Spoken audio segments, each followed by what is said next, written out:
Alright guys, welcome back to another video. Today I'm gonna be doing a little mod that everyone that runs big camber should definitely get. Me personally, I don't run that much camber. I used to run -12 in the rears, but I stopped because my wheels were hating my coilovers too much, and then I just went back to like tiny camber, -4. This is what it's gonna look like. All it does pretty much is just like relocate your strut more inward. That way you have more clearance between your wheel and the coilover.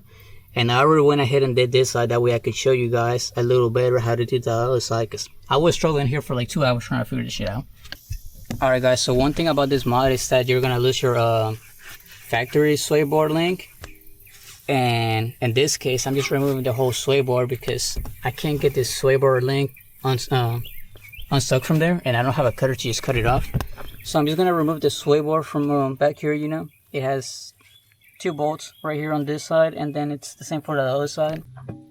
Alright guys, so once you remove the bolts from the rear back of the sway bar, you can either do it like this, like I said, or you can just remove the link. In this case, the link is like really stuck in there because it's never been changed.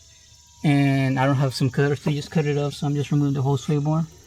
You're gonna want to remove the bolt for your coilover, which is like this one right here on the other side.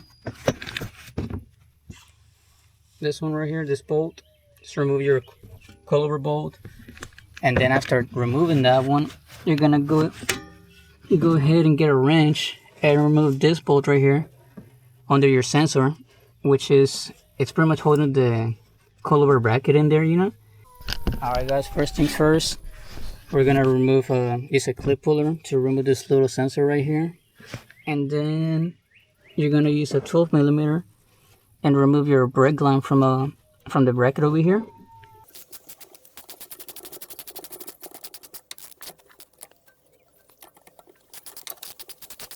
Alright, now we're gonna remove the bottom bolt of our coilover, which is gonna be a 17, I believe.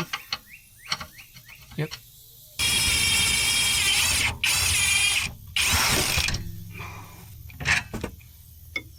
She just fucking dropped on my leg. Now we're gonna go ahead and remove the coilover bracket bolt, which is this one right here, just on the side over the coilover bolt goes through. You're gonna want to use a 14mm wrench because you really don't have room to put a socket in there because of the ball joint for your control arm.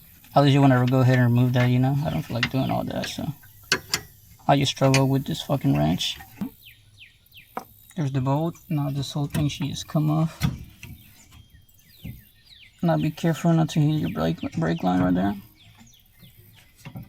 Just remove it through the back, let it fall back. Alright guys, so here's your rear sway bar, like I said. This side I was able to remove it from the bracket on this side. This side it was just like too rusted in, so I really couldn't. I can maybe do it from out here, got more room to do it, but I don't know.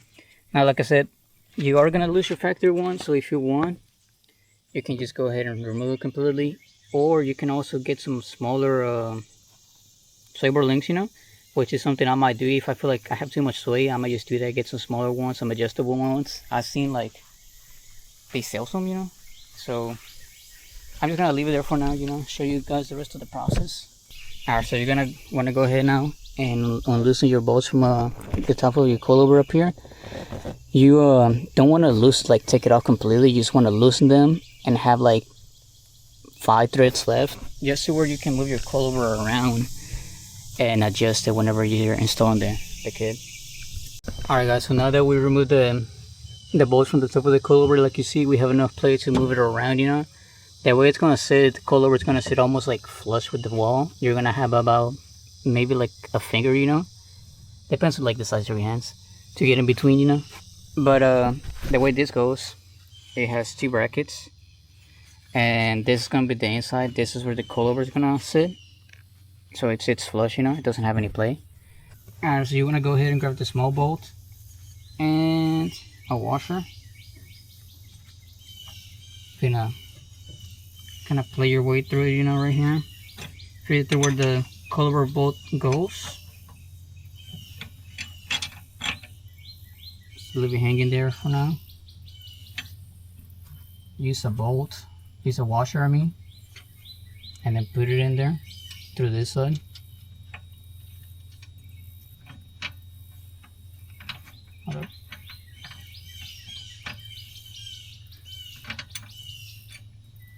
All right.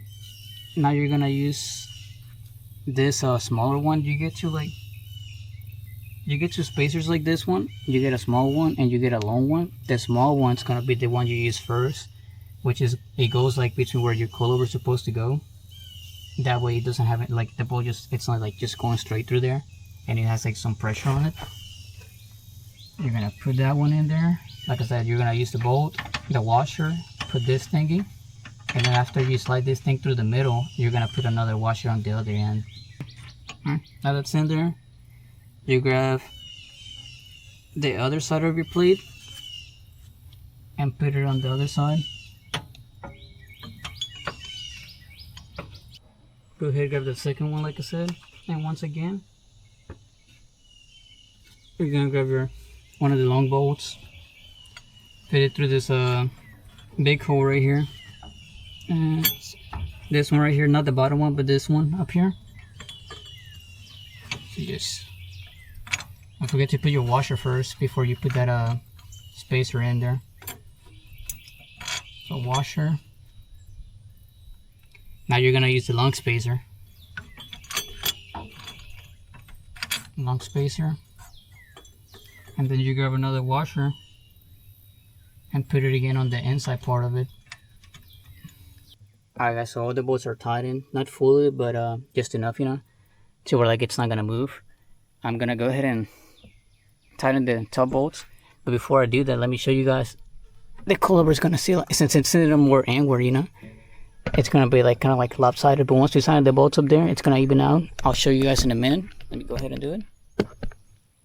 Now, from what the website says, this thing not only moves your coilover inward about 2 inches, which it sounds like more like 3.5, I want to say, but it also drops your core about 1 inch more. That's what it says, and it does look like about 1 inch, inch and a half, you know.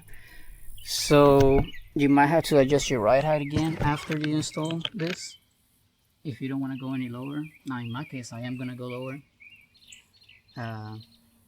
Maybe I'll see how it looks once I drop it on the ground, you know, both sides. Let's go ahead and do that. Oh shit, fucking snake!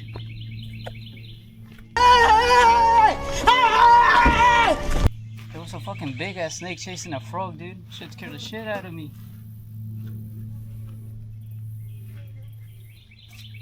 I didn't see if it was one of the poisonous ones, but I got up so fucking quick, dude. Look at that pavement, bro. Actually, it's definitely gonna rub. Fuck.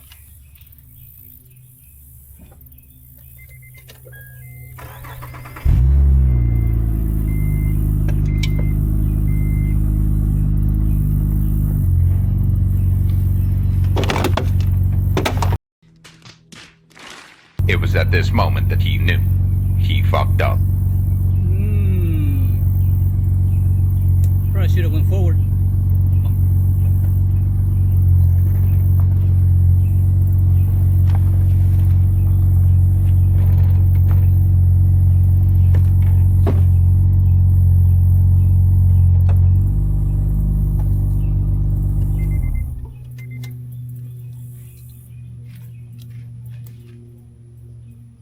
I didn't think about that shit.